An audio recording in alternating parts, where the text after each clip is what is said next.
హ్మ్. ఆహ్, చాలా ఉన్నాయి. చాలా సినిమాలు, చాలా క్యారెక్టర్‌లు ఉన్నాయి మా ఇద్దరివి. కానీ హైలైట్ ఏంటంటే మీది, సౌందర్య గారిది డ్యూయెట్.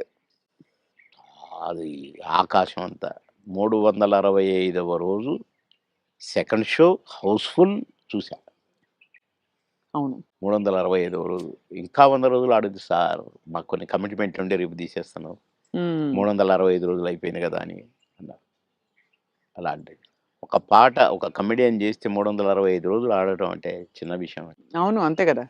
అలాగే ఇంకా కొన్ని సినిమాలున్నాయి. 'సిల్క్ స్మిత్', 'బావలసయ్య' పాట కూడా పాటతో 100 రోజులు. అవును. 'బువ్వుంటే ఏమో కూరుంటే ఏమో' అని అడుక్కుంటే అది 100 రోజులు. పాటలతో 100 రోజులు ఆడిన సినిమాలంటే ఒక కమెడియన్‌గా అది నాకు గొప్ప గుర్తింపు, గొప్ప గొప్ప ఒక గొప్ప విజయం. ఘనత అది. ఘనత. అవును. ఘనతే. నా అదృష్టం అది. కానీ సార్ సాడ్ థింగ్ ఏంటంటే 'సిల్క్ స్మిత' గారు వెళ్ళిపోయారు. 'సౌందర్య' గారు వెళ్ళిపోయారు. అవును. పాపం. మీకు తలుచుకుంటే బాధైతుంది కదా సార్ చాలా? చాలా.